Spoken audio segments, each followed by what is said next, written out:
Welcome, and thank you for watching the Be Smart, Be Safe video. The purpose of Be Smart, Be Safe is to improve your interactions with law enforcement at traffic stops so this unexpected encounter does not escalate into a crisis or worse. Understanding the rules and regulations that govern these interactions will help you be well informed and better prepared for traffic stops and other interactions with law enforcement. The role of law enforcement. In the United States, driving a car is a privilege, not a right. If you fail to obey traffic safety laws, you may be issued citations, assessed fines, and possibly have your driver's license suspended. The main duty of officers is to enforce laws and protect citizens and property. Officers have broad powers to carry out their duty. However, officers have the same rights as other U.S. citizens and are held accountable to the same laws as you are. Law enforcement work can be stressful and dangerous, and officers must be mindful of their own safety as well as the safety of citizens. To minimize conflict, remember to follow the guidelines explained in this course and to maintain a calm and respectful attitude during traffic stops and in any other interaction with law enforcement officers. This course is made up of 7 short lessons and will only take about 10 minutes.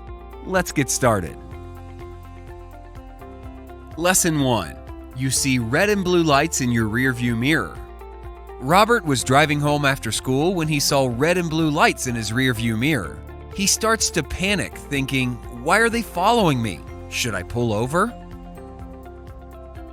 What are Robert's best next steps?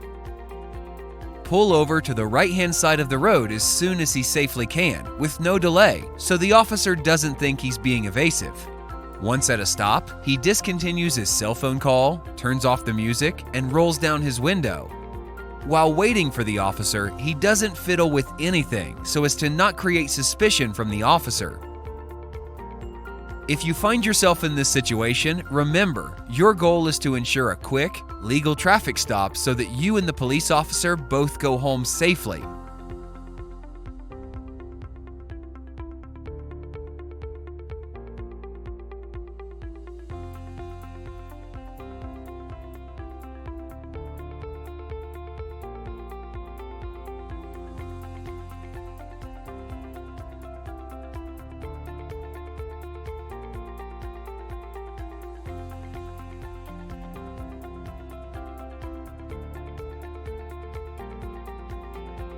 Lesson 2. The officer will approach your car.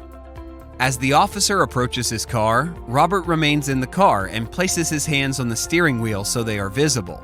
He does not make any unexplained or sudden moves or become confrontational. An officer may approach the vehicle from the passenger side for safety reasons. Robert should remain in the car so that the officer does not think he is aggressive or is preparing to run away. Even though he may be angry or frightened, under no circumstances should Robert run from an officer. When the officer comes to his car window, Robert lets the officer talk first and manage the conversation. The officer will ask him some initial questions like, "Do you know why I pulled you over?" Even though Robert has the right to remain silent, it is smart to create a positive atmosphere of cooperation and answer basic questions in a brief and accurate way.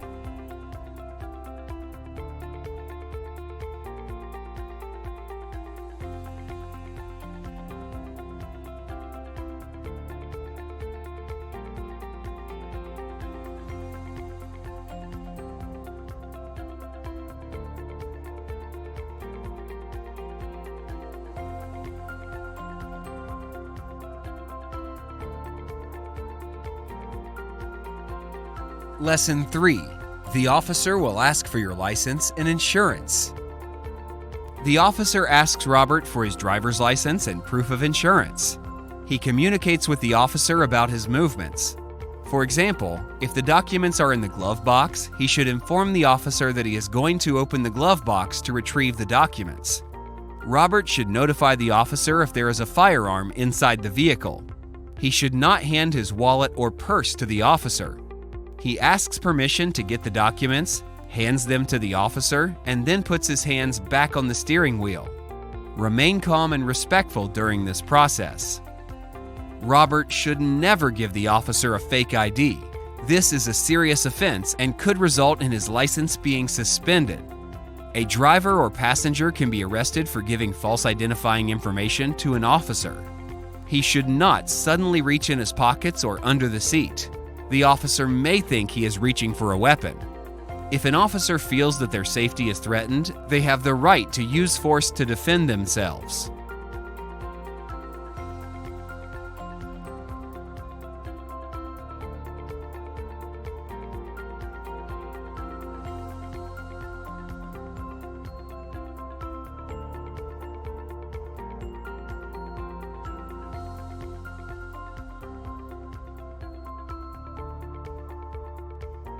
Lesson 4. May the officer search your car? If the officer asks Robert if they can look in his car, he can respectfully refuse. An example of a statement that Robert can use to deny a search is, "Officer, I do not consent to any searches." The officer must have clear consent from Robert or probable cause in order to legally conduct a search on his car, including, when practicable, a signed statement or a video recording.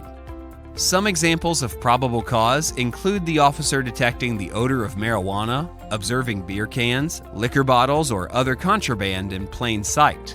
And if an officer believes that a crime was in the process of being committed, had been committed, or was going to be committed, they have probable cause to search Robert's car. If the officer believes that Robert has a weapon on his person, they may conduct a pat-down or frisk search of his clothing. Robert may not physically resist this search.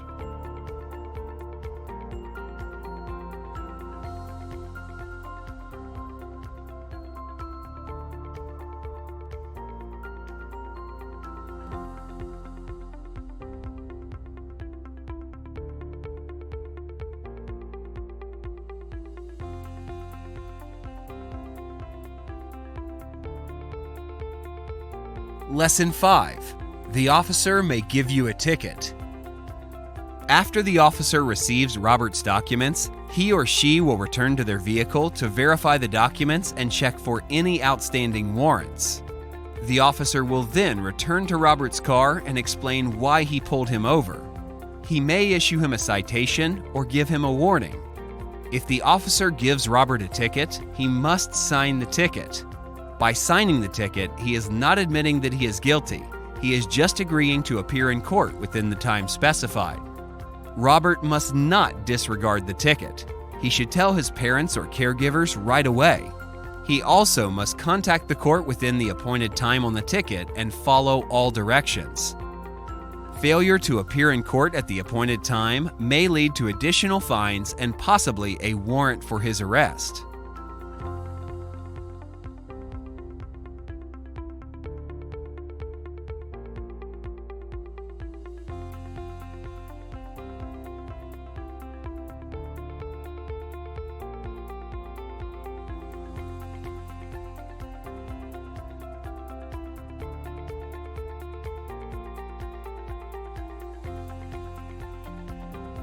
Lesson 6.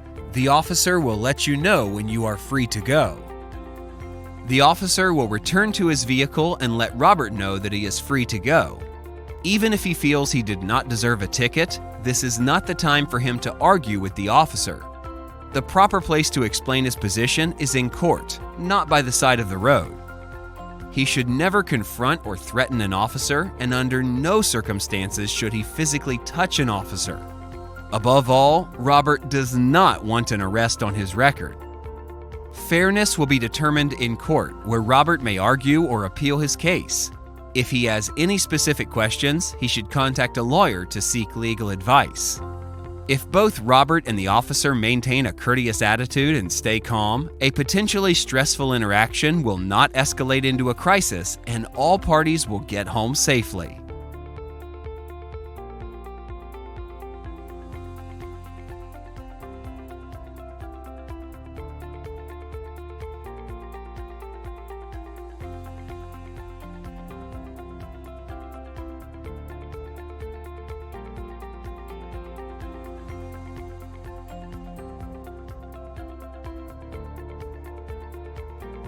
Lesson 7. You may file a complaint or a compliment about your experience. Robert cannot control how the officer handles the traffic stop interaction, but he can control how he handles the interaction. It is important that he takes the situation seriously and remains calm and respectful during this process. Police departments are very interested in learning about Robert's experience with their officers. They understand that no one likes to get pulled over and that traffic stops are both unexpected and stressful, especially for young drivers. Most police departments have a process for Robert to share his traffic stop experience. He can look at the department's website or call the department to find out how to file a compliment or a complaint. It is important for police administration to learn about those officers that are rude and unprofessional so that they can take corrective action. It is equally important to learn about officers that are professional and respectful. These officers are positive examples of building community trust and respect and ought to be commended.